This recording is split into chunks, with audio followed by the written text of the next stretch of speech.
Headlines of the hour. Clinton has 20 electoral votes, we estimate. Bush none, Perot none. Clinton is off to a start, rolling like a big wheel through a Georgia cotton field. Clinton has won 2 states, we estimate, and one of them is Georgia, with 13 electoral votes. This is potentially big news for the Democrats. Early, they get a crack in what was previously the solid South for the Republicans.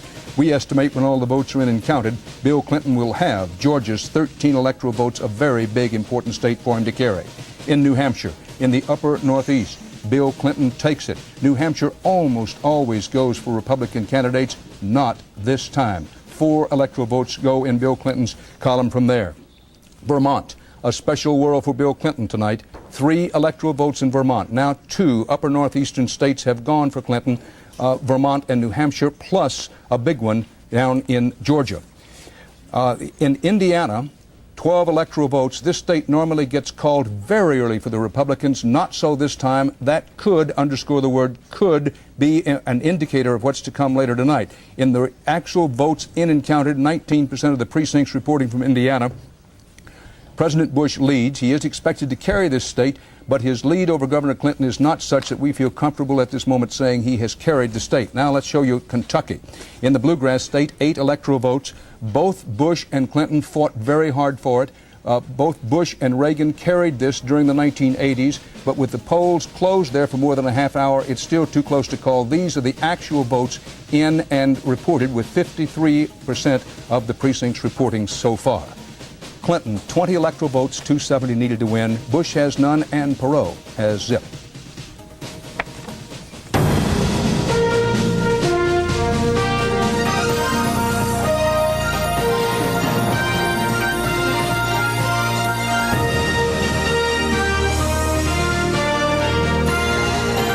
Campaign 92, Election Night, with Dan Rather, Ed Bradley, Connie Chung, Mike Wallace, Bob Schieffer, and Charles Kuralt. From CBS News election headquarters in New York, here is Dan Rather. Hello, and welcome to what we hope you'll find to be the clearest, most complete, and up-to-the-minute election night analysis anywhere on your dial. With the first substantial results of the night in so far, there are the possible makings out there. Underline the word possible, italicize the word possible, the possible makings of not a very good night for the top of the Republican ticket. It's too early to say who's going to win this election. However, the fact that Bill Clinton has carried Georgia is big news, the biggest news of the hour. The last time Vermont and New Hampshire went for a Democrat was in the Johnson landslide of 1964 against Barry Goldwater. Tonight, both New Hampshire and Vermont, by our CBS News estimate, we think when all the votes have been counted, both of those northeastern states will have gone to the Clinton-Gore ticket. And there's also early Southern comfort tonight for Clinton-Gore in the Georgia results. Let's go to the map that will tell tonight's presidential story. Remember, it isn't the overall vote that finally decides it. It's 270 electoral votes needed to win. Clinton has carried the states in blue: Georgia, New Hampshire, and Vermont. The other states, they're in white on your set for those of you looking in color. The polls have closed there, but we do not have enough information to indicate a winner. A big one, and possibly an important one, in Florida. This is one of the so-called big enchiladas. By everybody's arithmetic, if the Bush Quayle ticket does not carry Florida, it's very difficult for them to win. And usually Florida goes heavily Republican, so heavy that you can call it in the first few minutes. That has not happened so far. Also in Indiana, which is normally heavily Republican, no call there. Kentucky, a southern border state that the Democrats thought they might have an easy time in, not so. Kentucky, too close to call. Now, helping us try to sort out who won, who lost, and why, and what it may mean to you, CBS News Chief Washington Correspondent Bob Schieffer is keeping tabs on the U.S. Senate. We also already have a couple of decisions in Senate races. Connie Chung is following the important issues in Campaign 92, including some of the initiatives that you, the voters, put on the ballot around the country. That would include the death penalty issue on the ballot in the District of Columbia. 60 Minutes correspondent and our old friend Mike Wallace looking into some of the nooks and crannies, odds and ends that you may not have thought about in this campaign. He'll be talking to you about some of the funnier advertising that was on your television screen. Sunday morning correspondent Charles Kuralt, our old pal, will bring you his unique insights on the election from, among other places, on the road. And 60 Minutes correspondent Ed Bradley will tell us why we voted the way we did. Ed, on the presidential desk now, Bill Clinton has apparently carried Georgia. What did it for him? Well, for one thing, in Georgia, Clinton's share of the white vote is 10 points higher than Dukakis in 1988. He got about the same share of the black vote as Dukakis did in '88. He's getting 37% of the white vote, and that's what did it for him. We took a look at talking to people coming out of polls across the country and saw one issue that stood head and shoulders above all others, and it was the economy. And the state of the economy, we asked people, only 1% thought the economy was excellent, 18% good.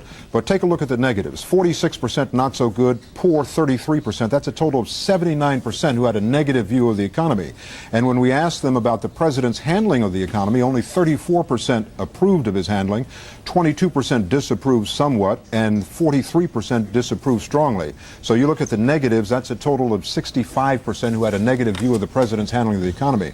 How does that pay off in the polls? Take a look at two states Democrats don't win, New Hampshire, Vermont. 90% of the voters in New Hampshire said the economy is very bad or poor. 41% of Vermonters say that their personal financial situation is worse off than it was 4 years ago. So the economy and jobs, clearly the issue above all others. There was nothing else that seemed to be even close. Bill Clinton leads in the Electoral College vote count, the all-important one, 270 needed to win. Clinton has 20 electoral votes by our CBS News estimate. Neither Bush nor Perot has any. Now, 5 Senate races at this hour, results in 2, we believe. Bob Schieffer, those 2 results are in, well, we have another now. This just in, state of Florida, as expected, incumbent Democratic Senator Graham will be returned to the U.S. Senate from Florida. Now, if you're asking what's happening in Florida in the presidential race, answer is we do not know. Too close. Indiana carries for George Bush. No surprise here. We're now comfortable in saying that Indiana will go for the Bush-Quayle ticket. Widely expected, as we mentioned before, the importance at this hour, if any, is that it took so long for Indiana to get called, indicating a closer race there than is generally the case. If George Bush did not carry Indiana by more than, say, 8 percentage points, it could indicate he's going to have a very long night. But George Bush gets his first electoral votes of the night. Bill Clinton, we estimate now, has 20. George Bush has 12. Bush having carried Indiana by our CBS News estimate. We think when all the votes are in and counted in Indiana, that George Bush will have carried it. Now, note on the map in white, states where the polls have closed, but we have not enough results on which to make an estimate. The biggest one of those is Florida. If George Bush does not carry Florida, if he doesn't carry Florida, that would be considered the biggest sign so far that he might be in for a long night. Already, our CBS News estimate is that Bush-Quayle have lost Georgia. Not good news for them, but, and this is important, the election's a long way from being over. For those of you where the polls are still open, particularly those of you in the Rocky Mountain states in the West, we have a long way to go. Please go out and vote. It's of utmost importance. Bob Schieffer, what's happening in the Senate? In Vermont, Leahy is returned. Leahy wins in Vermont. I think, Dan, also that Dan Coates has won in Indiana, and I think that is going to be a sizable victory for him. You just mentioned Bob Graham has won in Florida. So far, what's happening in the Senate races is what is supposed to happen. You have incumbents that were heavily favored that are winning. There are a couple of very close races we should know the answer to before this hour is out. That is down in Georgia, where White Fowler is in a very tough contest with Paul Coverdale, a former Peace Corps director. And Fowler, we can say, has taken a lead there. That, as yet, though, we cannot call that race. Also down in South Carolina, one of the hottest races of the night, Fritz Hollings going against Tommy Hartnett.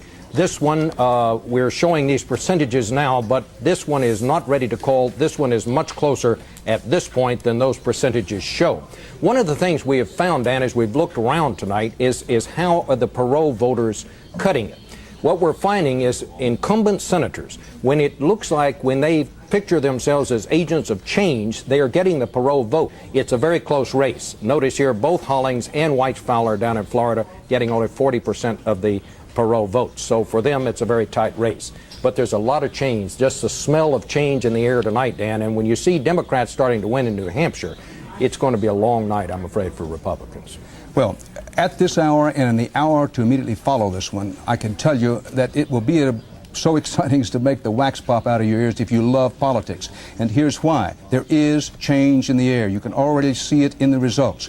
A Democrat, for the first time in a long while in the presidential race, has carried Georgia. That's our CBS News estimate. Florida, no decision there yet. It's an absolutely must-get. Both Florida and Texas absolutely have to have it for the Bush quail forces to have much of a chance as the evening goes along. Our count at the moment is Clinton has 20 electoral votes by our CBS News estimate. George Bush has 12. Perot, none. Perot's strength is expected to be whatever he has, mostly in the Southwest and perhaps the very far West. But that's the way it stands at the moment with 270 electoral votes needed to win. Connie Chung, we know that the economy is issue number 1, 2, and 3. But there are other important issues at work in this wind of change that seems to be blowing. That's right. And we looked at the issues that mattered most, but also the issues that mattered least, because they are just as telling. Let's look at the issues that mattered most first. As you said, economy 43%, deficit 22%, and surprisingly, health care 21%. This is significant because Clinton campaigned hard on the issues of the economy and health care. Clinton did well among voters who chose those as important issues. The deficit, second on the list, perhaps thanks to Ross Perot. It was the cornerstone of his campaign. Let's look at the issues that mattered least. Abortion. A major topic at last summer's GOP convention, just 11% chose it as important. Foreign policy, the president's strong point, only 8% cared about it. And the environment. Painting Al Gore as an environmental extremist was a top priority of the Bush quail campaign, but only 6% said the environment was driving their vote. And Dan, finally, family values came in fourth, which I think might surprise some political experts because they poo-pooed it as a non-issue. Well, the so-called experts, including this one, are so often wrong that by this time it's moot because the only thing that counts now is your vote. Yes, we're going to say again, if you haven't voted, make the effort. Get yourself down to the polling place. Take someone with you to the polling place, then come back and watch our coverage. Remember, the polls are still open in most areas of the country. We're talking at this hour about some states that, by our CBS News estimates, and let me pause and say that over the years, CBS News has been the most conservative in saying when a race has been decided in a state, have been by far the most accurate over the years. So when we say that a decision is in, we're pretty confident that that is true.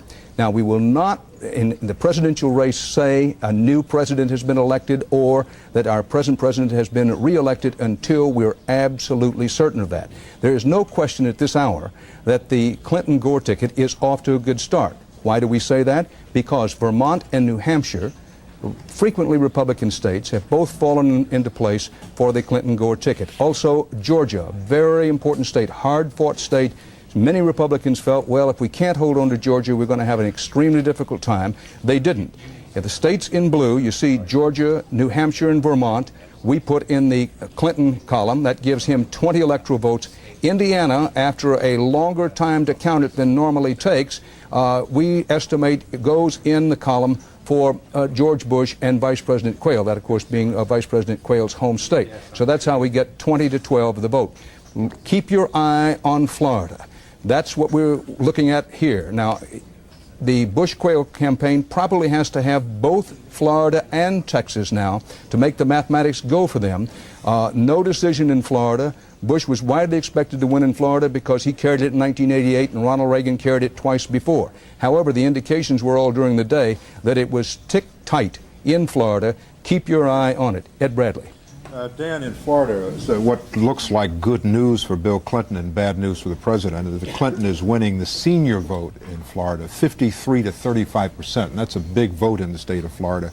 And 12% of the seniors say that their own financial situation is better. 43% say it's worse, but he's still getting that vote. And also in Florida, 22% said that they had a close friend or relative who was affected by Hurricane Andrew, and the president was down there for that, but Clinton is getting more than half of those voters. I want to emphasize, however, that we do not have a call in Florida, not as yet. We don't have enough information to make an estimate on how it's going to go. At this moment, it is clearly the most important state since the polls have closed there, and we're looking for some kind of decision soon. But as close as it's been in Florida, we may not get it. Mike Wallace, you've been watching, listening, making a few phone calls. What are you tracking over there? Dan, this desk is going to leave the vote counting and the punditry to you and Connie and Bob and my colleague Ed Bradley tonight. Here, we're going to be talking about things like voter turnout, which is said to be very heavy all across the country, despite some bad weather across the country. we're going to have an abbreviated film festival of commercials which most of the audience watching tonight has never seen. And shortly we're going to be talking with a variety of individuals we all know well who'll tell you not who they voted for, but the way and why they voted for him for president. Thus, plus assorted comments if and when you call upon us, Dan. We'll do it as often as we can. We estimate that Bill Clinton has 20 electoral votes. George Bush has 12. Bush has carried Indiana. 270 electoral votes needed to win. CBS News Sunday morning correspondent Charles Kuralt, you've been checking over the issues. What are some of the issues that didn't get quite as much attention as some others, but that you still find important? Well, this night is very exciting, as you said, Dan, and the glow for the president-elect is going to last about a day before reality sets in. Campaigns are exhilarating, governing is sober, hard business, and the country does face some problems that haven't been much talked about. What about race, the oldest American problem? Both candidates skirted the issue. Bill Clinton kept Jesse Jackson practically hidden, and kept his own appeal to black voters muted in order to win in the white suburbs. Might be understandable in a political campaign, but an impossible way for a caring president to behave. What about the people sleeping in the streets of every large city? An intolerable situation for a country that calls itself great. What about the rusting bridges and streets and highways with potholes? All three candidates promised jobs and health care for everybody, easy to promise, hard to deliver in a time of fiscal restraint. Hardly even have to mention the great dangers in the breakup of the Soviet Union, not much talked about in the campaign, including potential nuclear dangers. Atrocities are occurring in ex-Yugoslavia.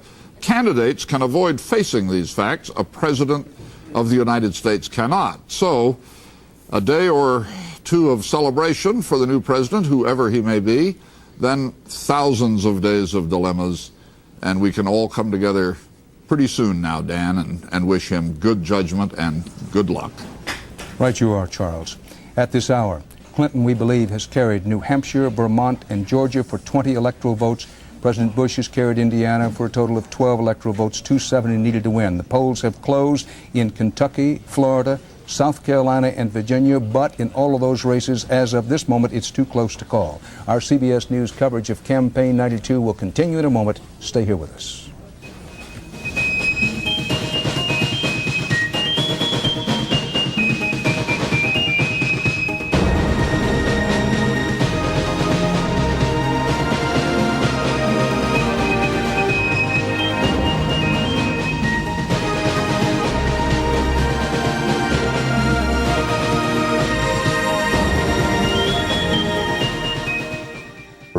And real estate.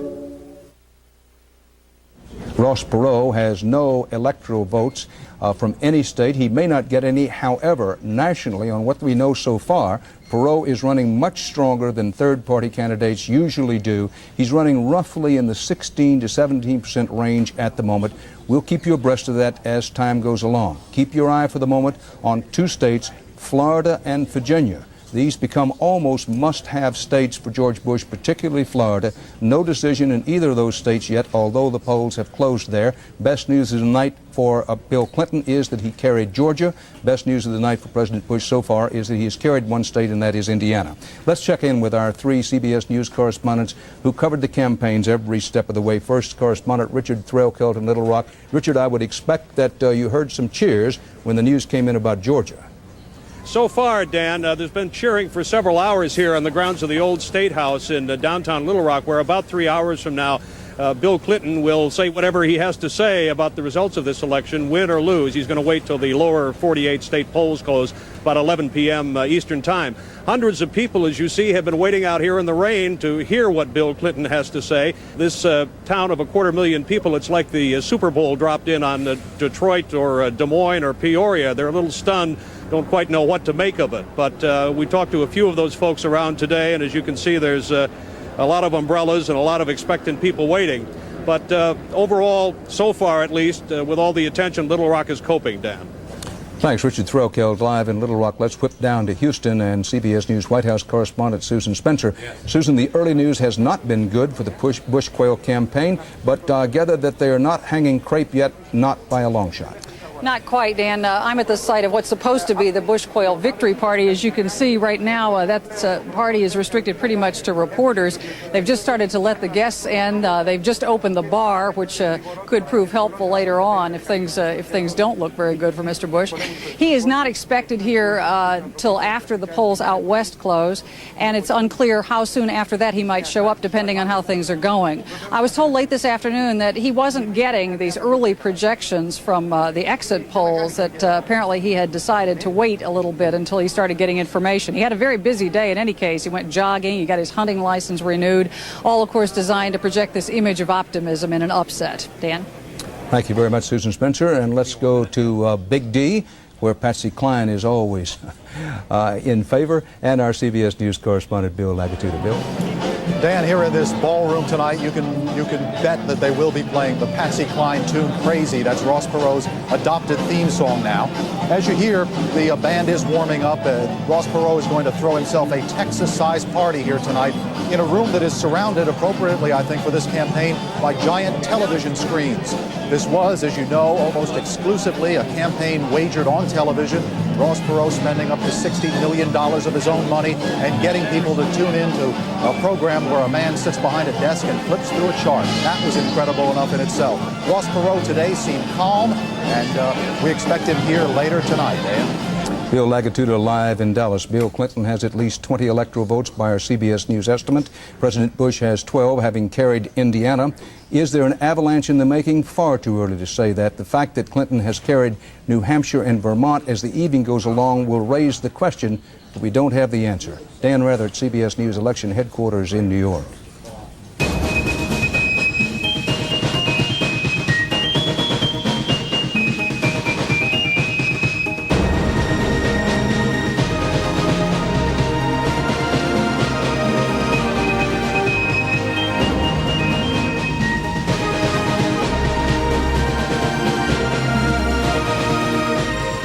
This is CBS.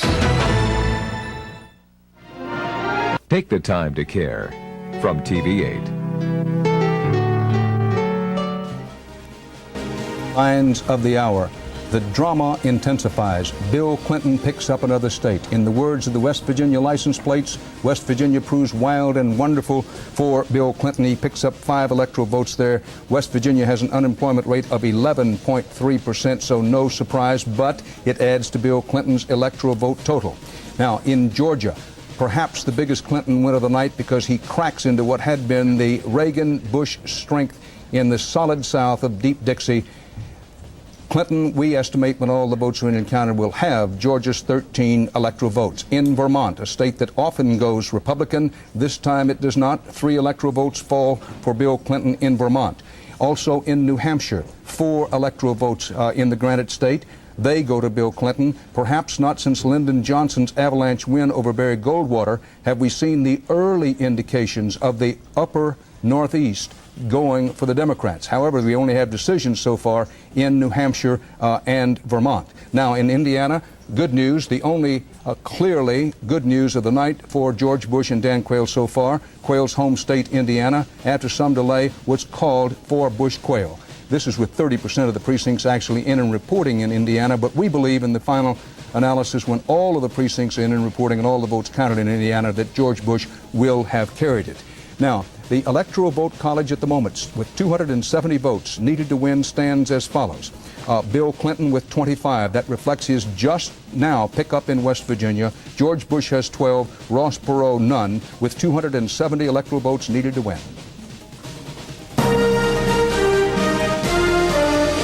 CBS News election night coverage continues. Here again is Dan Rather. On the half-hour mark, it's now just past 7:30 in the East. 2 big states that now have become absolutely must-have for George Bush had their polls closed. That would be North Carolina and Ohio.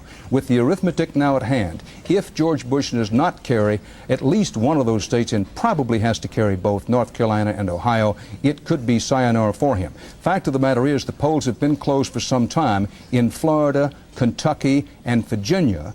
No decisions in those states either. We don't have enough information to make what we consider to be a very accurate estimate. So if you add Ohio, North Carolina to Florida, Kentucky, and Virginia, you can say that George Bush, at an absolute rot-gut minimum, would have to have 4 of those 5 states, probably has to have all 5 to stay in the hunt. Florida, Kentucky, Virginia, Ohio, North Carolina, we don't have a call on any of those. West Virginia, we have just put in Bill Clinton's column, which gives him 25 electoral votes. Bush has 12. But the real story is the Republicans not being able to win their states so far. Let's go to the map, and we want to show you, put the map up again, and see how tonight's electoral vote count has changed. Georgia went for Ronald Reagan twice, went for George Bush in 1988, gone, out of here for Bill Clinton. Up in the Northeast, Vermont and New Hampshire, both of which normally go Republican, ditto. West Virginia, as we mentioned, with unemployment so high there, was expected to go for Clinton, but important for him, he got it. Ed Bradley on the presidential desk, why is Ohio so tight? Generally, Ohio is a state that shades the Republicans in presidential races. Well, it is, and it's close because of the economy. It's a state that's doing better in some areas than most other states. We took a look at how the voters felt about the economy there, and about a quarter of them said that they were doing better this year than they were 4 years ago, and President Bush wins those votes. 28% say they're doing worse, and Bill Clinton is getting those votes. The battleground will be on the 44% who say that they're doing the same, and that battleground, those people don't fall on either side, because Ohio, more than most states, has a huge percentage of independent voters. Almost half of the voters in Ohio are registered as independents, so that you don't have a natural constituency there that's going to fall for your party. And I might also add, taking a look at North Carolina, Dan, that Clinton is doing 6 points better than Dukakis did in 1988. That's the same picture that we saw in Georgia. Thanks, Ed Bradley on the presidential desk. Waiting for results. The polls have closed in North Carolina and Ohio. Don't have decisions there. West Virginia falls for Clinton. Clinton is out to an early lead in the Electoral College vote, but let me pause and say that does not mean, not by a long shot, that the election is over. Polls are still open in many places around the country. As we have before, we want to pause and say, if you haven't voted, please vote. Take somebody with you. It does matter. Wherever you think the race is going to go, don't listen to anybody who says, well, you know, I think it's already been decided, or it won't make much difference. Baloney. It matters. Your vote matters. Please go out and vote if you haven't done so already.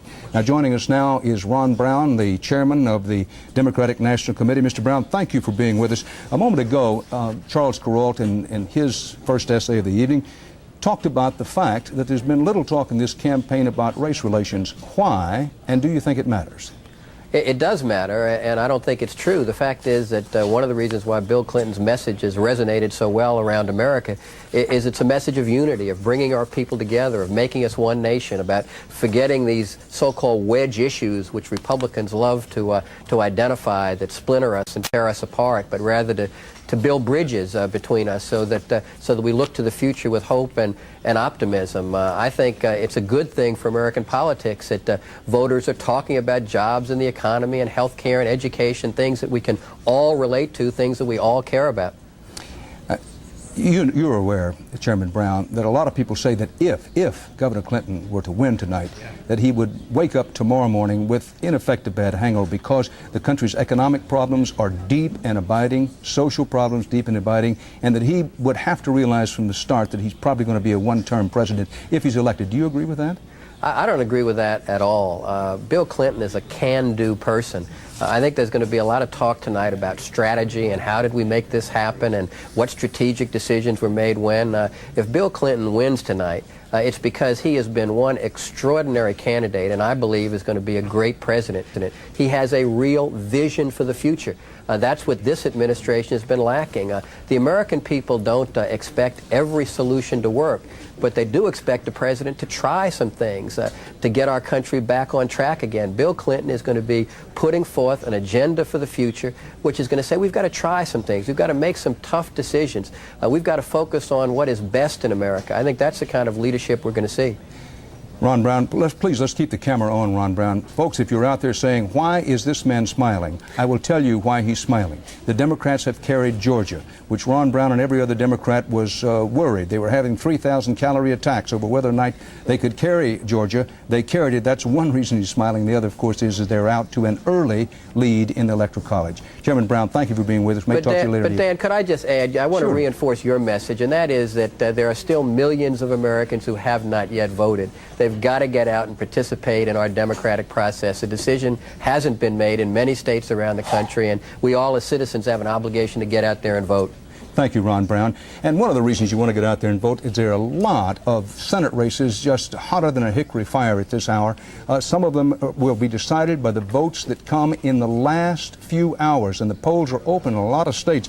Bob Schieffer, why are so many incumbents in trouble in the Senate? It's obvious that in a lot of these races, Hanford in North Carolina, Glenn in Ohio, some rather entrenched incumbents are having the fights of their lives. Well, these are two of the hottest races. The one you just mentioned, the one in North Carolina, where Terry Sanford, a 75-year-old senator, is seeking a second term, and he's in a real fight with Locke Faircloth, a 64-year-old businessman.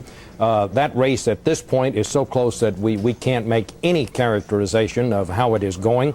Much the same story in Ohio, where John Glenn, the astronaut, is locked in a real battle with Mike DeWine, the lieutenant governor out there.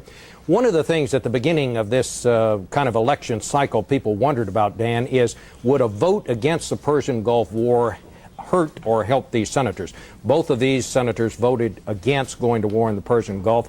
We looked at that tonight. Terry Sanford, 23% of the people said that that war vote was important. The people who thought that was important, only 23% voted for Terry Sanford tonight. John Glenn did a little bit better, but he got only 40% of the people who thought that vote was important. Neither of these races have been decided, but you can see that is a factor in these races. Bob, I want to ask you, in a state like North Carolina, which is a ding-dong battle between Bill Clinton and President Bush. The polls have closed in North Carolina. It's very close.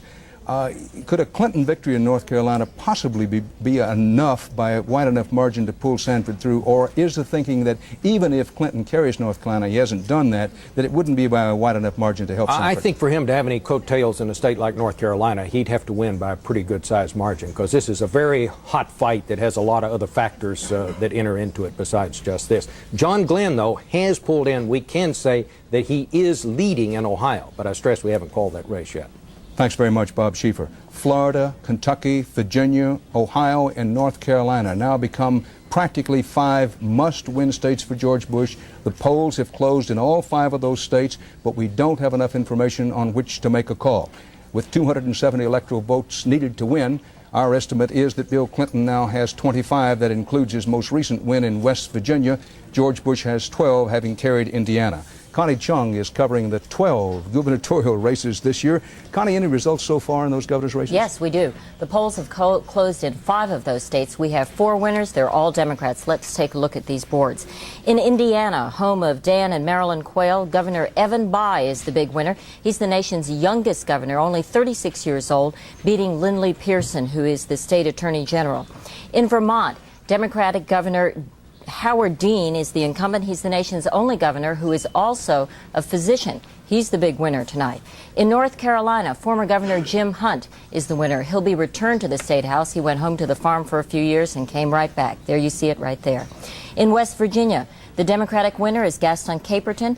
He's the incumbent, beating Cleve Benedict, who is a former congressman. Incidentally, Dan, Gaston Caperton, in 1988, when he first ran for governor, promised that he wouldn't raise taxes, and then turned around right after the inauguration and raised taxes twice. His popularity dipped to 14%, and he worked it all the way back up, and he won tonight.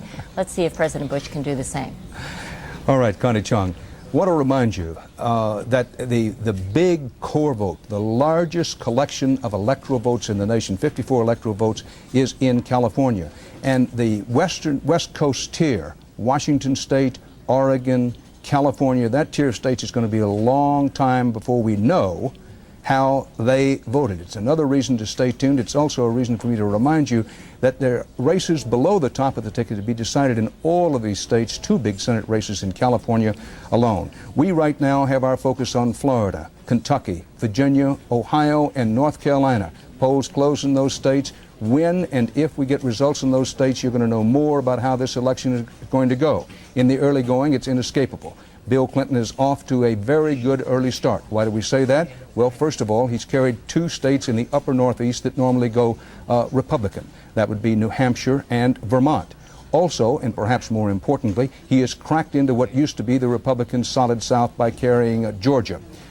Senator Sam Nunn, Representative John Lewis, Governor Zell Miller, the Democrats got busy, pulled that through for Clinton, Gore, and Georgia, and that gives them a crack in the solid South, makes it all the more important that President Bush and Dan Quayle carry Florida, where the polls have been closed for some time now and we don't have a decision, and carry Texas, where the polls are not yet closed. Mike Wallace has been talking to people to find out why they pick the candidates they do. Mike, why do they? In the presidential race, why did you vote for the man that you voted for today? Was it issues? Was it party? Character? Personality? Every 4 years we hear a lot of high-minded talk about why people vote, how we make up our minds. But I'm not so sure that we always tell the truth. So we thought that we would talk to a variety of Americans that you all know about why they cast their votes the way they do. Don't tell us who you're going to vote for, we said. Tell us why. Why are you going to vote for that person? See if you identify with any or all of what you're about to hear. Every time I try and define it, it's so simple to me. I mean, I clearly understand in here in my heart what I'm looking for. And that's why I say character and competence in that order. Every time I go into the polling booth, I imagine my ancestors, my mother and father and my grandparents, and all my aunts and uncles kind of hovering around just to make sure that I don't do anything more than punch the straight Democratic ticket. I see too many plastic personalities with these bottled phrases, these canned words. You know that they've said them dozens of times, and I get a feeling of emptiness. I want somebody that's real. I look for somebody who is going to inspire me to help. I want somebody to tell me that they are not going to become like what we've had up until now. I would want to be able to look someone in the eye and say, I'm proud this guy's my president, or this lady is my president. I'm more apt to vote for a candidate because of what I perceive to be his character and personality than I am because of anything he says he's going to do. I like that guy's instincts. My feeling is that under pressure, he would not only be graceful, he'd be smart as hell. He would fight for America. As we put that piece together, I canvassed my own feelings, Dan. I'm an independent, so party is not important to me. Issues? A split for me. I'm with them on some, against them on others. So why did I vote for the way I did? Mostly, I want to be proud of the man that I vote for. That's why way back I voted for Dwight Eisenhower, while after that I voted for Jack Kennedy. This year, I voted for conviction, for intellect, for capacity. Pride, perhaps, will come later. Also, Dan, we asked today voters what qualities were most important to them in deciding who they were going to vote for. Here are the results. Most of them, 37% of them, said they voted for change. And 6 of the 10 voters who voted for change voted for Bill Clinton. Next, best plan. Whatever that means, best plan. Finally, only 18% said that experience was the most important reason to vote for the man they voted for today. Interesting stuff, Mike Wallace. 25 electoral votes for Bill Clinton, 12 for President Bush. Coming up now, basically what may turn out to be the hour of decision. So stay here with us. Our CBS News coverage will continue after these messages.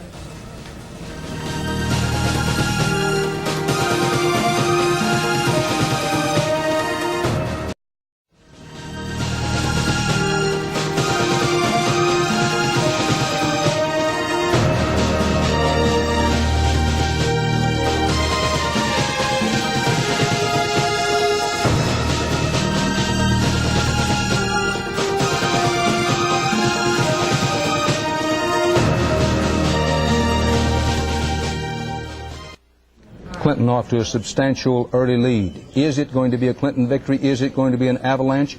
We cannot tell yet. Stay tuned. We want to go now to an interview with our Washington studios Republican Senator Phil Gramm of Texas, who you may recall was a keynote speaker at the Republican convention in Houston. Senator Gramm, you have a reputation of candor.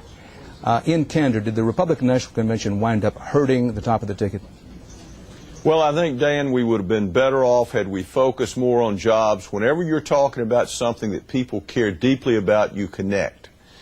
So I'm not saying that anything we did was wrong, but I think anytime you can put more focus on the thing that people care most about, you're putting lead on the target, you're getting through. Certainly, I wish we had talked more about jobs.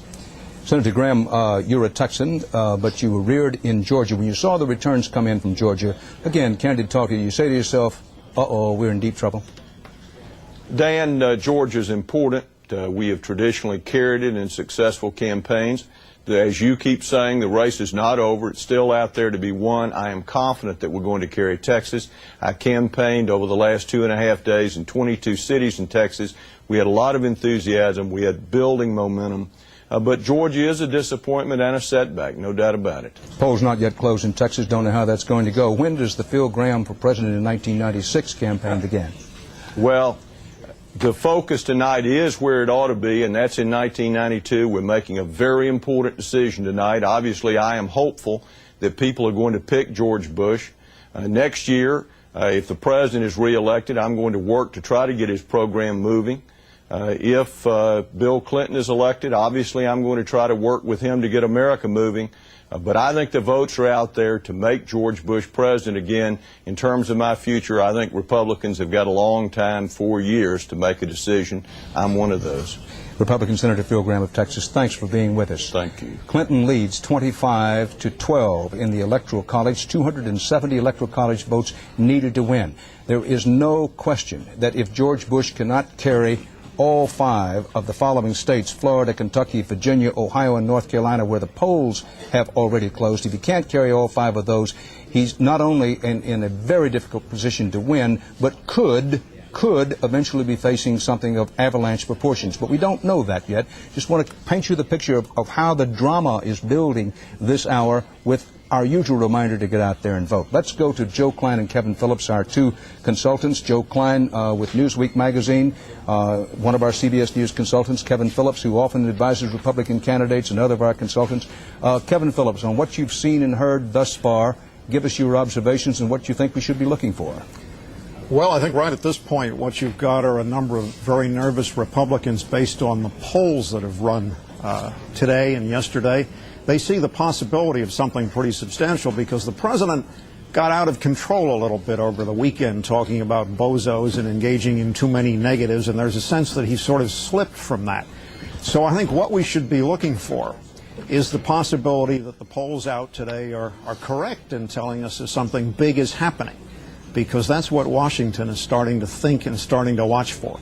The idea that something big is happening out there and we could be looking at a major change in the electoral map. Joe Klein, what makes this election different?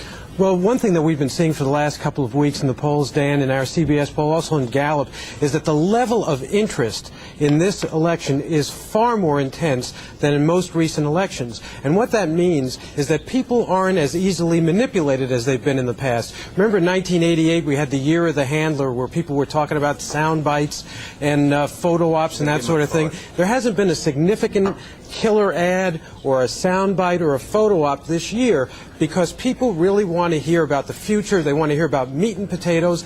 They dragged the political professionals into the election that they wanted this year, an election about the economy and the future. Joe Klein and Kevin Phillips will be talking to you as the evening goes along. Over the next hour to hour and a half, we're going to know a whole lot more about who the president for the next 4 years is going to be. Clinton leads. There's some portents out there that look very promising for him. However, those big states, Florida, Kentucky, Virginia, Ohio, and North Carolina, where the polls have closed, are still hanging out there. Stay tuned for local results. We'll be back with you at the top of the hour.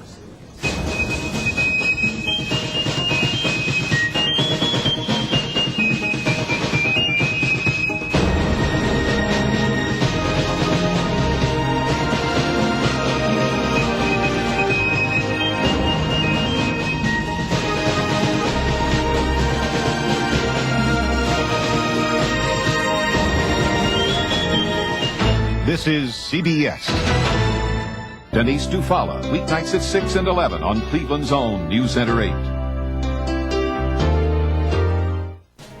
Headline of the hour, Clinton jumps to a big lead. Clinton now with 150 electoral college votes. George Bush with 12, 270 needed to win. It's the top of a new hour, just past 8 o'clock in the East, an hour of power for Bill Clinton. It could be the hour of decision. 17 states plus the District of Columbia have just had their polls closed. So far, it's a big wave for Bill Clinton. Let's look them over. Pennsylvania, the Keystone State, solidly Republican in the 80s. A bad economy helped Clinton this time. Bill Clinton wins the Keystone State, Pennsylvania. This does not mean the death knell for the Bush-Quayle chances, but to say the least, it's not a help.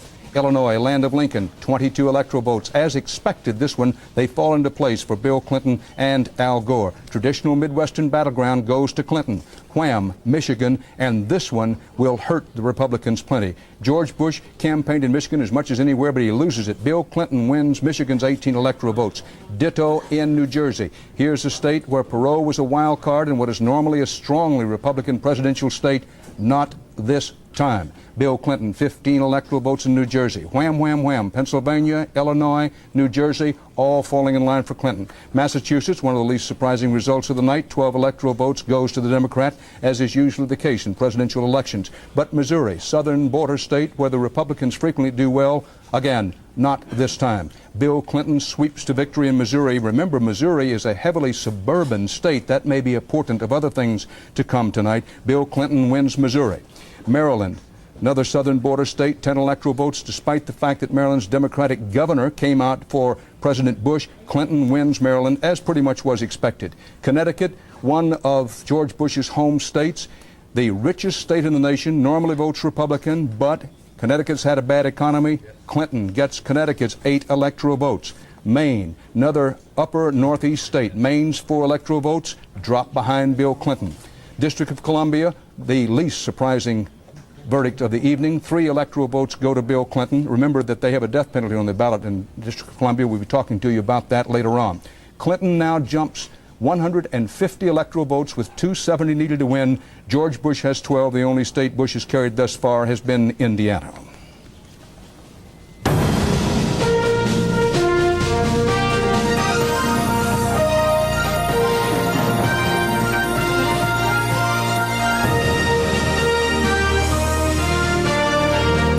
Campaign 92, Election Night, with Dan Rather, Ed Bradley, Connie Chung, Mike Wallace, Bob Schieffer, and Charles Kuralt.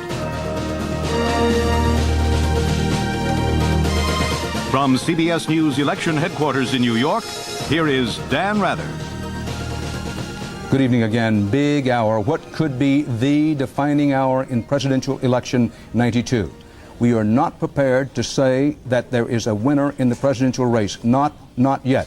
But clearly, listen, you can look, you can hear, and hate it you may, or you may be overjoyed by it, but the figures, these are actual votes. This is not a public opinion poll. Actual votes indicate that Bill Clinton has jumped out to a very large early lead. However, the polls are still open in large areas of the country, and we urge you to vote.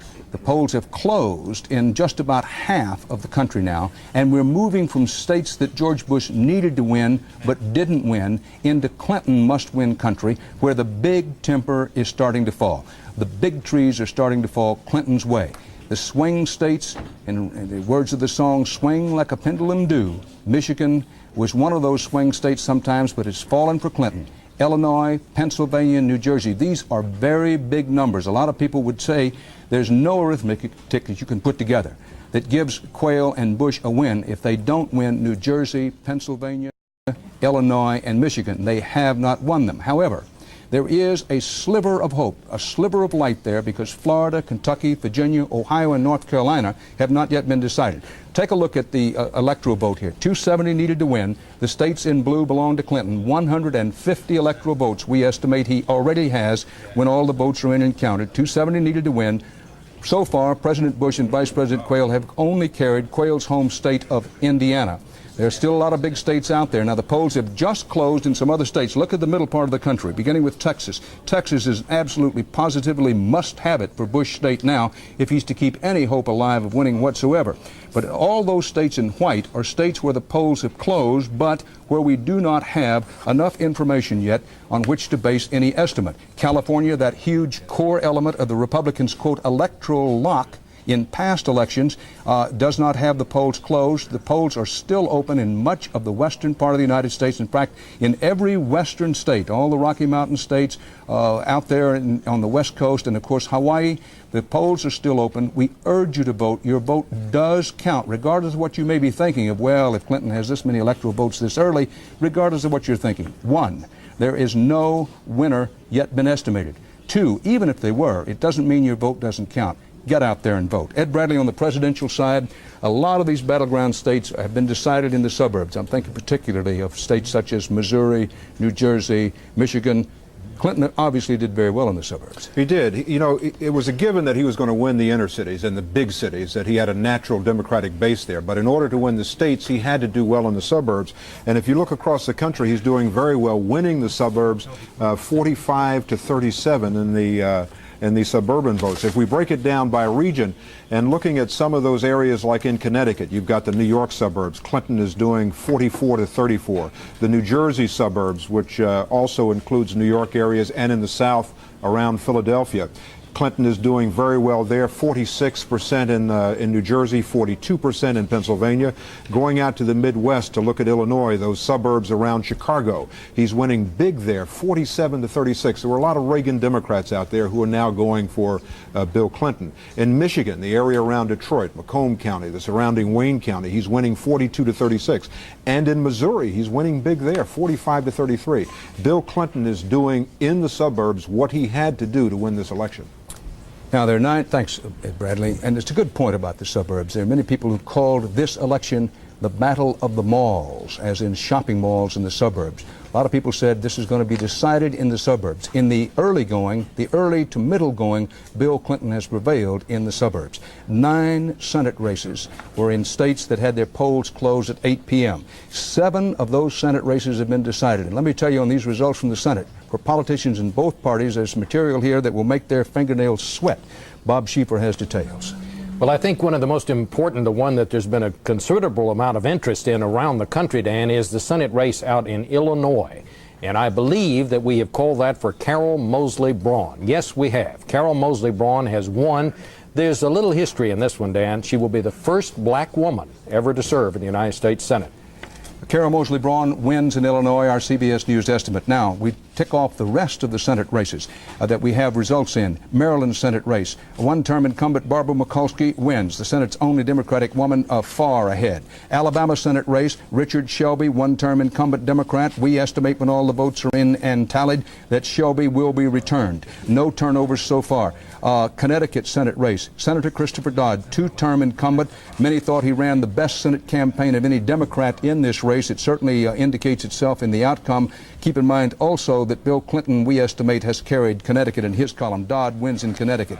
Oklahoma Senate race. Don Nichols, 2-term Republican incumbent, beats back the challenge of former State House Speaker Steve Lewis. Lewis attacked Nichols' anti-abortion position, but without success in Oklahoma. A hold on for the Republicans. Kansas Senate race. Kansas, normally a solidly Republican state. Senator Bob Dole, a 4-term incumbent, had trouble with anti-incumbent mood, but our CBS News estimate is that Senator Dole will be returned to the United States Senate. North Dakota Senate race. Kent Conrad not running for his old seat.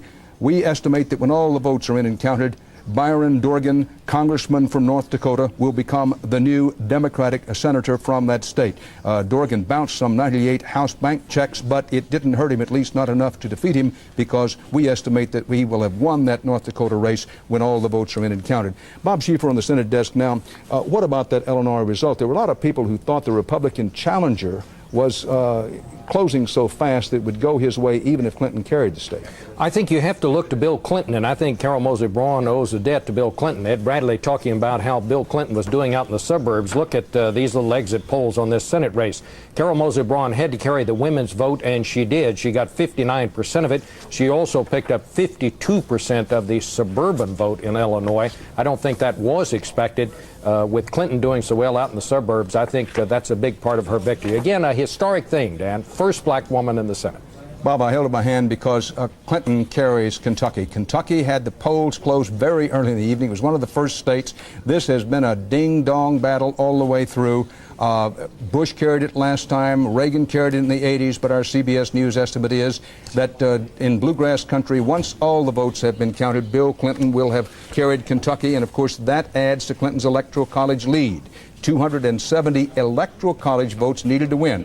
Those are the votes that come from each individual state after the citizens' votes have been counted. Our CBS News estimate is Clinton now has no fewer than 158 Electoral College votes. George Bush has 12. Now look at the map. The states in blue, Clinton has carried. The one in red, Indiana, that's the only state George Bush that we feel confident in saying so far has definitely carried. All the states in white on your color set are states where the polls have closed but results not yet known. Of the states up there, look at Florida, Texas, and Virginia. There's no question that George Bush has to have all three of those states. He probably has to have every state in white to get himself back in the race. That could happen. Where we're watching now most closely, I would say, would be Florida and Texas. The polls have closed in both places. Too close to call at the moment. But if you want to be watching and listening as we go along here, those are the states on which you ought to have your eyes and keep your ears glued to the set now, because Florida and Texas become all important. Now, we all know that this has been a most unusual election year, so we want to try something unusual tonight, too. Something we've never done before on election night here at CBS News. Later this evening, after a winner is clear in the presidential race, we want to hear from you. The candidates are hearing from you right now at the ballot box. Remember, the polls are still open in a lot of places. Please vote. We want to hear from you later on the phone. Call us up with your comments on the outcome of Campaign 92. Now, this is important. We'll tell you when to call. Now is not the time. We'll tell you. But for now, just might jot down the numbers. Let's give you the numbers. 1-800-624-6222. 1-800-624-6222. That's for toll-free calls. No monkey business here. You don't have to pay anything. For faxes, the number is up there on your screen. We'll let you know when's the time to go for that. That's for later. So stick here with us for CBS News coverage, fast, accurate coverage, and the best in analysis. We'll be right back after these messages, so don't go away.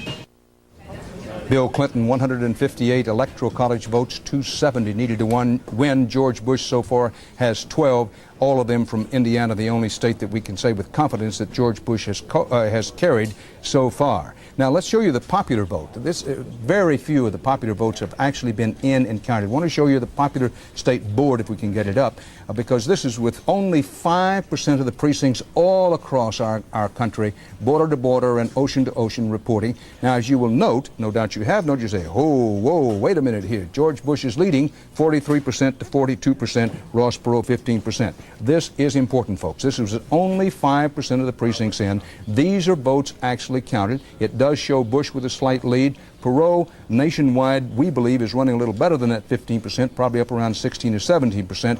This is one reason that so-called exit interviewing of voters is done. We feel confident in saying that as of this hour, Bill Clinton has no fewer than 158 of the 270 electoral votes sewed up. George Bush has 12. Ross Perot so far has none, although he is running fairly strong across the country at, say, 16, 17%. This is important. We'll try to get the map up to show you, but a number of states, the polls have closed. All of those in white, the polls have closed. In Delaware, no decision there yet. Indication Clinton is leading. Florida, close, close, close. This is het man tight down there. In Kansas, close. Kansas, in the heart of the Farm Belt, normally goes Republican, may yet, but a very close election is indicated there. Kentucky, we have put in Clinton's column, finally, very close race there as well.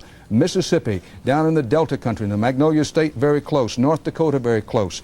Ohio, a slight Clinton lead is indicated, although we are not in a position to say who's going to win Ohio. South Carolina, a Bush lead. South Carolina figures to go to Bush, at least eventually. In Tennessee, no surprise, Clinton lead there. In Texas, listen up here, in Texas, a Clinton lead is indicated. Now, Texas has had its polls closed for a few minutes now. We don't have a result in those states, but here's the important thing. If George Bush is going to come back, going to scratch his way back into the race, given the long Clinton lead in what we believe is the electoral vote total, then he needs to carry just about all of those states you saw in white, particularly does he need to carry Florida, Ohio, and Texas. Without those three, we don't have a decision in those three, without those three, it may be hasta la vista, adios, for George Bush and Dan Quayle. But we're not at the point where we can say that yet. It's the reason why this hour, however, is so very, very important. Now, Richard Threlkeld is in Little Rock, Arkansas, where we understand Bill Clinton has gone jogging. Well, Richard, on the basis of the results we have so far, this will be a jog downhill. Absolutely, Dan. The crowd already here is anticipating something very, very nice for them. An update on the Clinton family activities today. Clinton and his 12-year-old daughter, Chelsea, they see them here, went jogging through the streets of rain-swept streets of downtown Little Rock tonight, stopped at a McDonald's for a glass of water. Earlier today, after they got back from this 24-hour campaign-a-thon through America, we're told they all went to the governor's mansion, sat around and watched an old John Wayne war movie, promptly fell asleep. Hillary and Chelsea on the couch and Clinton in a chair, and slept for 3.5 hours. So that's the latest on the Clinton Family Bulletin, and you heard it here first, Dan. Richard Threlkeld, let me tell you, long ago and far away, I worked a Zesto stand in Huntsville, Texas. If a guy came in and asked for a glass of water, didn't buy anything, I'm not sure what my reaction would have been. You said Bill Clinton, his daughter, came in there, asked for a glass of water. What kind of McDonald's stand is this? I assume he got it for free. Here's where things stand. Bill Clinton has 158 Electoral College votes. George Bush has 12. On the basis of our CBS News estimates, 270 Electoral College votes needed to win. And what we're going to do next is take a break. Remember, there's some big states hanging out there. The election now hangs in the balance for the presidential election. President Bush has to win in both Florida and Texas and probably Ohio as well, to even get a look in, to have a chance to go later in the evening before he knows what his fate is. So stay here with us. We'll be back in just a few minutes.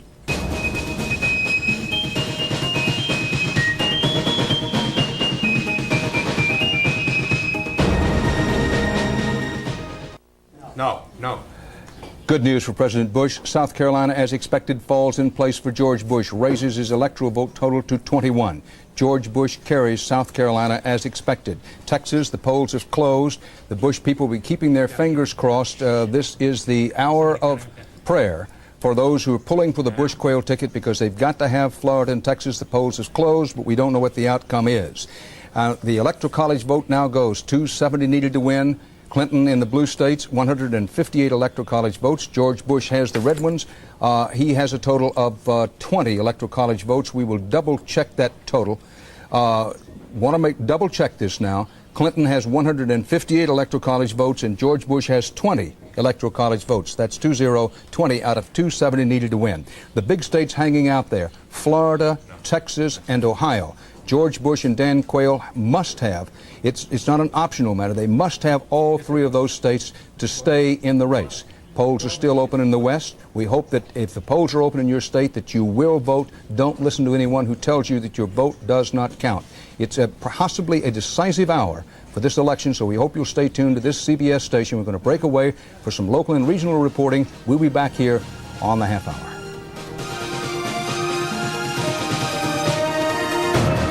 This is CBS.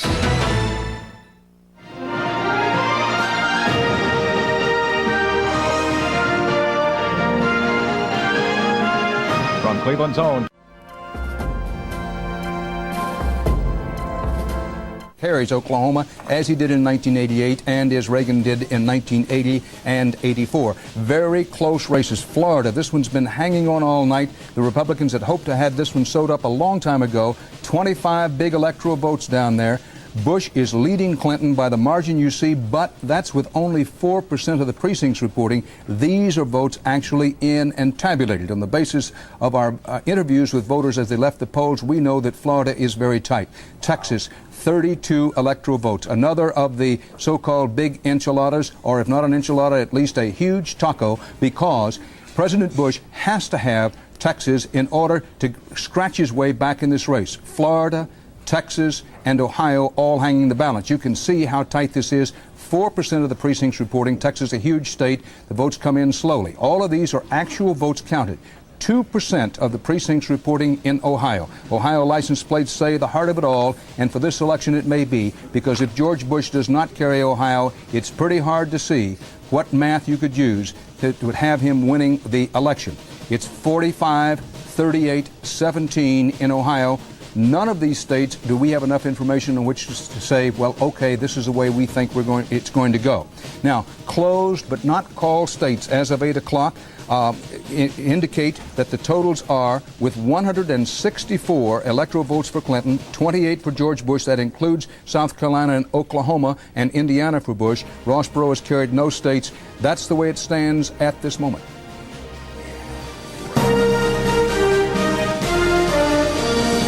CBS News election night coverage continues.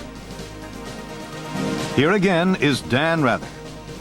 Good evening again. Southern gravy for Bill Clinton. He takes his home state of Arkansas. Previously, he carried Georgia. But the big story is and continues to be the Bush must win states that haven't been called so far. At this point, they may just be his last lifeline for re-election.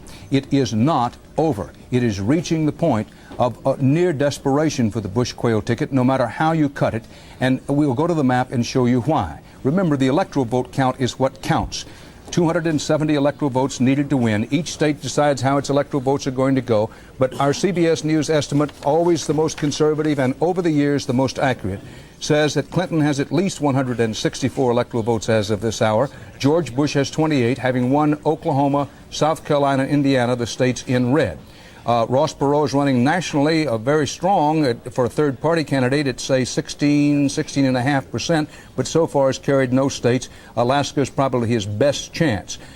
That's the way the map looks right now. Now, Ed Bradley, why is it so tight in Texas, Florida, and Ohio? Ross Perot in Texas, Dan, Perot's getting a third of the vote in the Dallas-Fort Worth area and in the eastern part of the state. Most of those people who are voting for Perot say that if he wasn't in the race, that most of them would vote for George Bush. Taking a look at Florida, Clinton is winning the senior vote. The economy is an issue there. 43% say that it's worse, that they're worse off today than they were 4 years ago. And Bill Clinton is getting most of that vote. And also government reaction to the hurricane. 22% of the people said they had a close friend or relative affected by Hurricane Andrew, and Bill Clinton is getting more than half of those voters. Ed, there were a lot of people, particularly in the Republican and Democratic parties, who said, listen, voters had become convinced that Ross Perot was sort of a half bubble off plum. But on the basis of results such as the ones you've just quoted out of Texas, that doesn't seem to be the case. No, I think there's some people who believed in Ross Perot, or perhaps my sense is that there are a lot of people who just didn't have it in them to vote for either George Bush or Bill Clinton. And they felt that here's a vote, this guy's not going to win, but I'm going to vote for him anyway. One Senate race at 8:30 decided. Let's look over the result. Arkansas Senate race. Dale Bumpers, three-term incumbent and a man at one time who considered running for the presidency himself from Arkansas. Bumpers will be returned to the United States Senate, we believe, once all the votes are in and counted. Bob Schieffer over there on the Senate desk. Still a lot of Senate races undecided, very tight. Carol Mosley Braun, our CBS News estimate is she has won in Illinois. What about the Senate race in Pennsylvania? Well, that is one of those that is, at this point, is too close to call, Dan. We could run through those right quick if you like. In Pennsylvania, that is Lynn Yackel running against Arlen Specter. If she would be elected, if she'd upset Arlen Specter, she'd be the second woman elected tonight. In Georgia, we still, this is the Yackel graphic here. This one is still too close to call. In Georgia, Weichfowler and Paul Coverdale. We now show that Weichfowler is leading, but as yet we have not been able to call Weichfowler as the winner yet. In North Carolina, Terry Sanford locked in a battle there with Locke Faircloth. That one is too close to call. Moving on down to South Carolina, Fritz Hollings, the incumbent there. This one is still too close to call. Now moving down to Ohio, we may be close to making a call. No, I'm sorry, my graphics ahead of me here. In New Hampshire, we have John Rao, the Democrat. This is an open seat, Warren Rudman's seat, running against the governor up there, Judd Gregg. I believe we now show Rao leading there. We have not yet been able to call that, but Rao is leading in a very close one. Down in Missouri, this one also, this is where Kit Bond is in the a very tight contest with Jerry Rothman Surratt. We call this one too close to call. I think, Dan, we're going to be getting a call pretty quick here in Ohio, in the Ohio Senate race. That's one that's been back and forth all night. We may be close to a call, I'm told, but as yet, I see we haven't got it. Glenn wins Ohio. All right, just told our CBS News estimate is bingo. I knew Glenn wins Ohio. That. You know, Robert, and our CBS News estimate is when all the votes are in and counted in Ohio, that the veteran Democrat, the one-time Marine and astronaut hero John Glenn, after the fight of his life, this was one of those head-butting, kidney-punching, down-and-dirty campaigns that went right down to the wire. Our estimate is that John Glenn, when all the votes are in and counted, will have won it. However, big question, who wins Ohio in the presidential race? Answer, we don't know. It's a must-win state for George Bush, as is Texas, as is Florida at the moment. Bob, a lot of people are going to be asking, why would a John Glenn be in trouble in Ohio? What's the short answer? Oh, I think there were a couple of reasons. John Glenn, many people, consultants that politicians hired this year, they said, what do we have to do to win? They said, run as if you were running the first race of your life. And I think the incumbents we've seen tonight that have won big took that advice. Many people said John Glenn was a little slow to pick up on that. He had a tough challenger, Mike DeWine, former congressman out there, and he just gave him a real fit of a race out there. But it looks like now that, well, we have called it, John Glenn wins. John Glenn is 71 years old, Dan. Makes a lot of the rest of us seem old. I don't know how it was around Fort Worth, Bill, but you, Bob, you talked about consultants. Around Wharton, it used to be said that a consultant is anybody more than 500 miles from home. An expert is anybody more than 1,000 miles from home. We know all of these politicians have a long tail. That is, they have consultants, pollsters, aides, and speechwriters. It's that way in every Senate race, and particularly in a big state such as Ohio. John Glenn wins in Ohio. We don't know yet about the presidential race in Ohio, nor do we know what the outcome is in Texas or Florida. What we do know, let's try to show the Electoral College map with 270 electoral votes needed to win. Bill Clinton is far out front, 164. All the states in blue belong to Clinton. George Bush has carried South Carolina, he's carried Oklahoma, he's carried Indiana for a total of 28 Electoral College votes. We're going to take a short break here, be back with more returns and analysis after these minutes.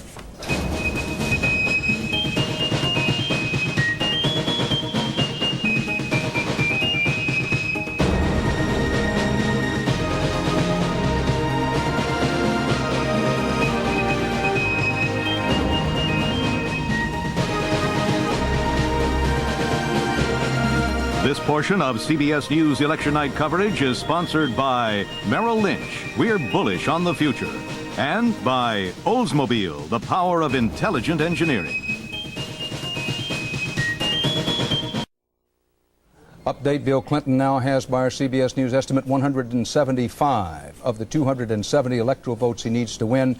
Tennessee goes in Clinton's column. 11 electoral votes from the volunteer state. This is the home state of Senator Albert Gore. The Republicans thought that perhaps they might pull an upset there. It is not to be. Clinton carries Tennessee.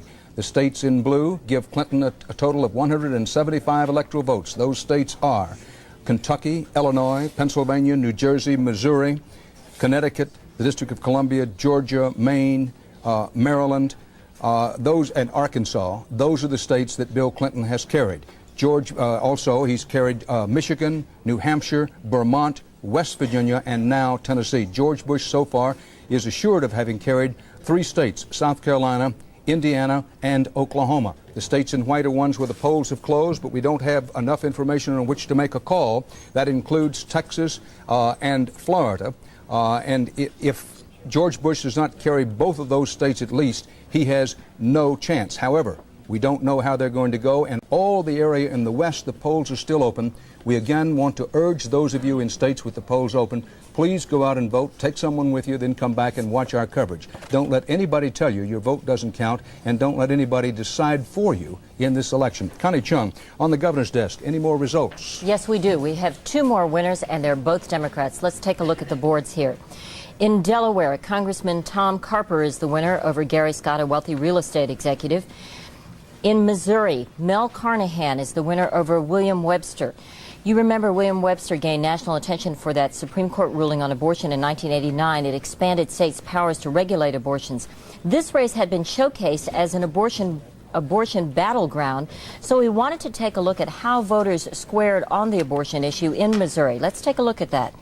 Those who said they supported it to be legal in all cases, 29%, legal in most cases, 31%, illegal, 35%. If you put the first two categories together, 60% were pro-abortion rights advocates. And here's the clincher. The Democrat in Missouri got 7 out of the 10 pro-abortion rights votes, plus 25% of the Republican women voted for the Democrat.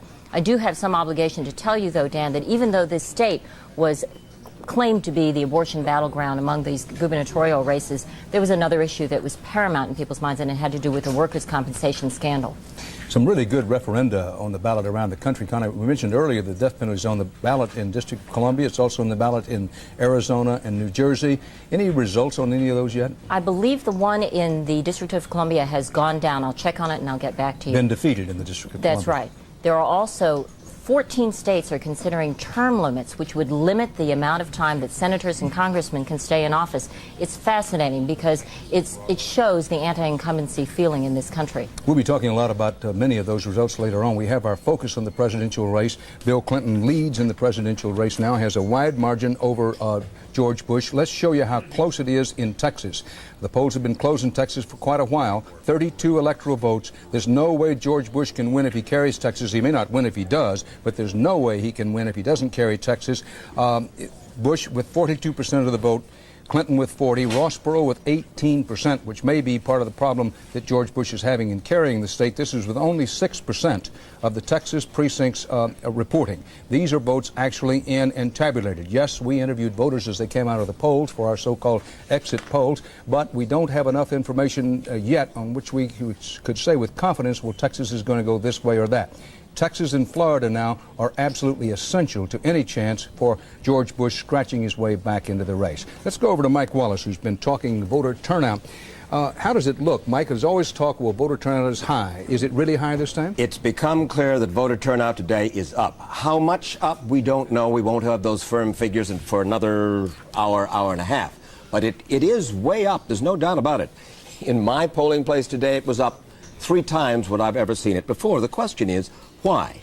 Why has it gone up? My own speculation goes like this. Hi, I'm glad you waited, caller. You had a brief comment. First of all, the radio and television talk and call-in shows radicalized this campaign. Rush Limbaugh, Larry King, Phil Donahue, plus the 3 network morning shows got folks more worked up than ever before, and they gave Americans a feeling they had a bigger say in the campaign. Next, I think, came Ross Perot. He galvanized a lot of formerly turned-off voters to go to work for him. Again, they felt they had a personal stake in this election, so they turned out to vote. I will give it everything I have for you if you will stick with me. Register to vote. Another crowd that has almost never voted in large numbers are the young. But this time when they tuned into MTV, they heard a lot of noise about voting. MTV blasted its cable outlets with Rock the Vote, a get-out-the-vote message aimed at first-time voters. Well, it's an election year. Once again, time to take it to the polls and decide who's going to lose and going to win. Also on TV, non-voting Jews got a guilt trip from Jackie Mason. 1 million Jews aren't even registered, which means that Jews are not even concerned about the things that most concern the Jews. Are you starting to feel guilty? Even the Maidenform Underwear Company got into the Get Out the Vote Act. If you've got something to say, now's the time to get it off your chest. And finally, sensibly, it became a lot easier this time in a lot of places to register to vote. In 8 states, people could sign up to vote while they renewed their driver's licenses. And that alone added more than 1 million eligible voters. And that motor voter registration business, Dan, is important because statistics tell us that 85% of the people who register eventually turn out to vote.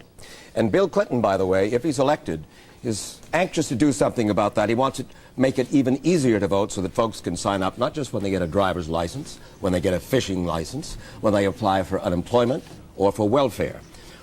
In any case, they're turning out probably, I don't want to give a figure yet, but they are turning out in much bigger numbers. Finally, one more reason that folks turned out. Back in 1988, the quality of the campaign, voters told us 42% of them found it interesting, 52% of them found it dull. This year, 78% of the people found the campaign interesting or fascinating, and only 17% found it dull. Mike, I want to check one thing. When you said 85% of the registered voters turn out, you mean to say that the polls indicate that 85% of the newly registered voters usually turn out and go to the polls? 85% of the newly registered voters, and you know something, I'm not absolutely certain. Our statistics say if you register, 85% of you are going to vote. With a new registration. Thanks, Mike Wallace. We all know that this has been a most unusual election year, and this election night is turning out to be an unusual one. Bill Clinton offers such a large early lead, but he is not yet even assured of victory, much less being assured of an avalanche, which many people have talked about. We want to try something unusual ourselves tonight, too, something we've never done before here at CBS News on election night. Later tonight, after we have a winner in the presidential race, and let me assure you that at CBS News, we're not going to tell you someone has won the presidential race until we are certain that's true. When we tell you that the decision is in the presidential race, you can bet the baby's milk money on it, but not before then. But after we tell you that, we want to hear from you. Now, the candidates are hearing from you right now at the ballot box. We want to hear from you on the telephone with your comments about the outcome of Campaign 92 later on. Map looks like, pause for a second, because I want to bring you right up to date on the Electoral College totals. Bill Clinton is out to a very large lead. With 270 electoral votes needed to win, Clinton has 175, Bush 28. Be back with you in just a minute. I'm Meredith Vieira. Here are the top stories. President-elect Bill Clinton celebrates his victory and calls for creating a reunited states to face the challenge of a new century. President Bush bows to reality and wishes Clinton well. Mr. Bush says that he's looking forward to more time with his grandchildren. Ross Perot pledges his full support to Clinton and calls on his followers to roll up their sleeves and work to rebuild America. The much-heralded Year of the Woman pays off. There will be 4 new women in the Senate when Congress reconvenes. And on today's weather map, up to 3 inches of rain will drench the southeast. It will remain windy and snowy across the northern plains. Bill Clinton is the president-elect of the United States this morning, but his actual margin of victory is still not certain. Looking at the popular vote nationwide, Clinton has 43%, Bush 38%, and Ross Perot 19%. In the Electoral College, with 270 needed to win, Clinton has 353, Mr. Bush 160, and Perot 0. In all, Clinton won 31 states, Mr. Bush 17, none for Perot, and 3 remain undecided. Now let's go around the horn with the correspondents who spent all these long, hard months covering this three-way campaign for us. Bill Plant is with the president-elect in Little Rock, Arkansas, Randall Pinkston with President Bush in Houston, and Scott Pelley is in Ross Perot's hometown of Dallas. Bill, let's begin with you. Good morning, John. I'm in the old State House of Arkansas, just up the bluff from the Arkansas River. And outside here last night, thousands of Bill Clinton's Arkansas friends and neighbors, hundreds of his campaign workers stood shoulder to shoulder to help him celebrate and to hear Bill Clinton pledge a new beginning. This election is a clarion call for our country to face the challenges of the end of the Cold War and the beginning of the next century. Embracing the crowd with the message, "We are all in this together," Clinton reached out to Bush and Perot voters. I ask you to listen to the voice of your leaders. I ask you to join with us in creating a reunited states a united country with a new sense of patriotism to face the challenges of this new time. We need your help too, and we will do our best to deserve it. Clinton's exuberant running mate Al Gore voiced the campaign's hope that this election would prove to be a turning point for the nation. This election is not simply a change of leaders. It is a change of generations. For the first time, the executive office will be occupied by leaders born after World War II. The age of the candidates, in fact, turned out to be one of the least important factors in voters' minds, according to exit polls. Clinton won, according to those polls, among voters of all age groups. He was first among voters for whom the economy, health care, education, and the environment were most important. President Bush won among voters who cared most about abortion, foreign policy, taxes, and family values. And remembering one of the big issues of this campaign, here's a very interesting note. Clinton won among military veterans by about the same percentage that he won among the general population. And he also won among one-time war protesters. John? Bill Plant, Little Rock, Arkansas. Thanks. And now to Houston, where White House correspondent Randall Pinkston is standing by. Randall? Good morning, Meredith. We're told President Bush was surprised at the size of his defeat. Senior campaign officials said they kept looking at those early exit poll results, hoping they would change, but they didn't. The people have spoken, and we respect the majesty of the democratic system. Despite his fondest hopes, in the end, America's voters decided it was time for a change. In his concession speech, President Bush displayed no anger and did not discuss the obvious disappointment with his stunning defeat. He held out his hand to Bill Clinton. There is important work to be done, and America must always come first. So we will get behind this new president and wish him well. The president's aides blamed voter dissatisfaction on the economy. Press Secretary Marlin Fitzwater defended the rough-and-tumble campaign tactics Mr. Bush employed against his opponent. It was tough. Both candidates were tough on each other. Both candidates used strong language and strong facts to try to present their case. But I don't think it was so bad as campaigns go. Mr. Bush will now leave it to others to figure out exactly what went wrong. The president plans to spend a lot more time with his grandkids and apparently more time outdoors. After he voted yesterday, he went out and purchased a new fishing tackle and also renewed his hunting license. Meredith? Thank you very much, Randall Pinkston with the president in Houston. Ross Perot made it clear last night we haven't seen the last of him on the political stage. Scott Pelley joins us now from Dallas with more on that. Scott? Good morning, John. The candidate who always insisted that he never paid any attention to the polls was finally confronted with one that he could not ignore. After vowing to win all 50 states, Ross Perot won none. It was a world-class defeat, but gracefully accepted. The American people have spoken. They have chosen Governor Clinton. Congratulations. Wait a minute. No, whoop. Wait a minute. Wait a minute. The only way we're going to make it work if all team up together. So let's give Governor Clinton a big round of applause. He's won. Perot could take partial credit for that win. The Texas tycoon hurt President Bush, especially in Texas. He drew large numbers of male voters who would usually go to the Republican candidate. Perot told supporters they could count on him to continue the political organization called United We Stand, and he urged them to throw their influence behind the new administration. Spend about 10 minutes getting over being frustrated that your candidate didn't win. Then take all of this enormous creativity and talent that you've displayed, and let's make our country work at the national, state, county, city, local, and neighborhood level, and at every single school across the country, right? But in classic Perot style, he held out the possibility that he would be back if his volunteers weren't happy in '96. Now then, we always got the safety valve, right?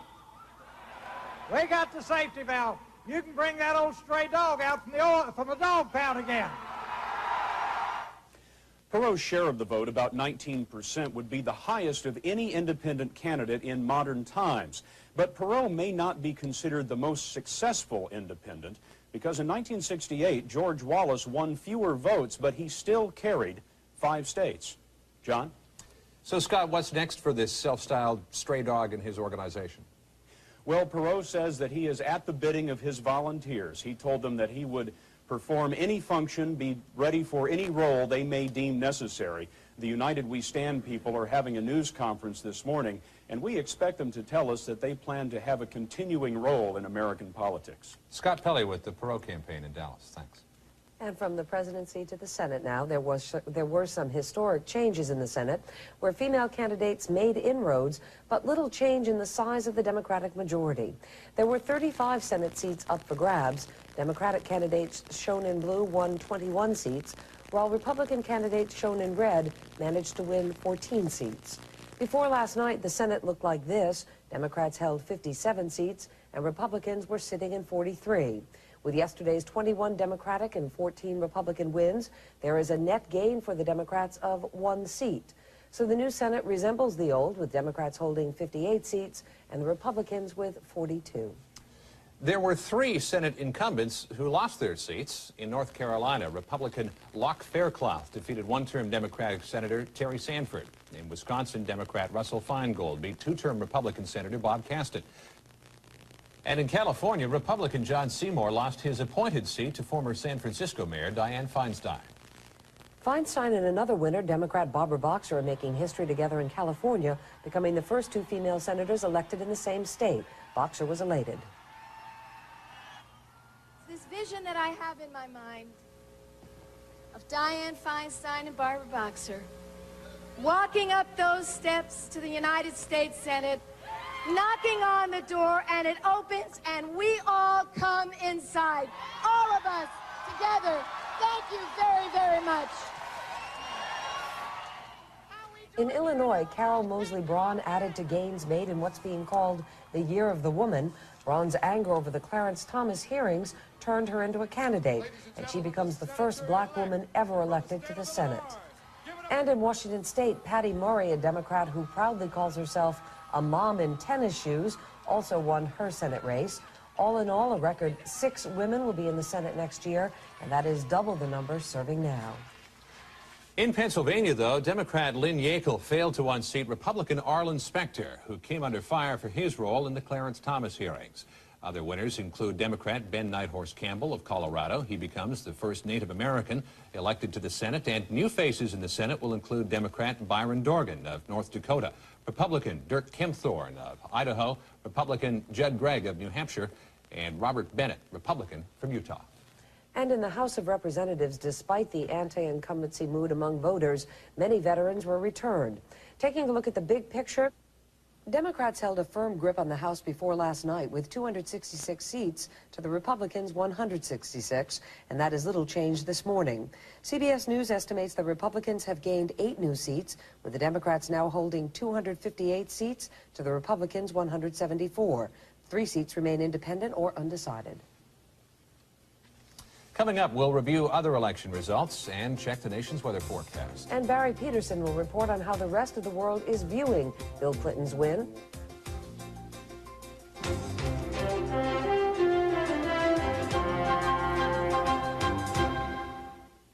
This portion of the CBS Morning News was sponsored by Nissan. It's time to expect more from a car.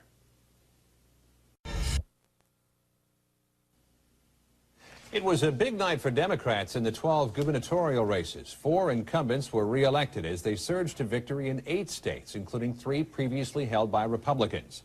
The GOP turned over North Dakota and won 3 other states, leaving the Democrats with a net gain of 2.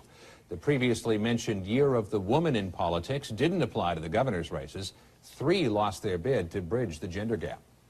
Voters around the country passed judgment on a wide range of propositions yesterday. The big winner, congressional term limits. That proposition was approved in all 14 states where it was on the ballot. Oregon voters rejected a controversial measure to ban gay rights laws and declare homosexuality perverse. But in Colorado, a ban on state or local gay rights measures was approved. A death penalty measure was rejected in the District of Columbia, but in New Jersey, voters expanded capital punishment to include crimes resulting in unintended death. A proposal to ban most abortions was rejected in Arizona, and in Maryland, voters approved a measure banning state interference with abortion rights. Bill Clinton's victory is being seen in many different ways in every corner of the globe. Barry Peterson reports on how the transition to a Clinton presidency is being greeted overseas. Bill Clinton has won. He will be the 42nd president of the United States. The election was followed as closely in the rest of the world as it was in the living rooms of America, even if a computer mistake was more generous to Perot than the voters were. If Ross Perot is taking Pennsylvania, I'm a Dutchman. Britain's foreign minister was quick to accept Clinton's victory. Do you welcome his victory over George Bush? I think we'll be able to work very well with the new president. As the presses rolled from foreign capitals, the same message rolled in. George Bush was a man we respected, but Bill Clinton is now the man in charge. Foreign markets stayed firm, but foreign businessmen are wary. Mr. Clinton has promised to raise taxes on foreign companies operating in the U.S., and I think that will be of some concern. Americans abroad partied, watched, and the winners celebrated. I see it as a whole new era. It gives such hope to our country. This morning, the world is holding its breath, waiting to take the measure of this new man. In an era where America is the only superpower left, the decisions that Mr. Clinton makes will echo around the globe. Barry Peterson, CBS News, London. On the national weather map, yes, there is other news. The satellite picture shows unsettled weather over most of the nation. It is gray and snowy across the northern plains, while rain clouds are building over the deep south. Later today, the southeast will get 1 to 3 inches of rain. Cold winds will continue to blow snow across the upper Midwest. The Rockies will get a bit more snow, and rain will fall in the northwest. And that is the national forecast. Now here's a look at your weather. New York, mostly cloudy, 61 degrees. Chicago, flurries, 38. Miami, partly cloudy, 85. Dallas, sunny and 53. Denver, cloudy, 36 degrees. And in Los Angeles, sunny and a warm 85. While the northern plains were shivering with below-zero wind chills yesterday, Fort Myers, Florida tied a record high for the date of 89 degrees. Might be time to make some vacation plans. Still ahead, we'll recap the top election story on the CBS Morning News. And John Stair will be here to catch us up on the day's business news.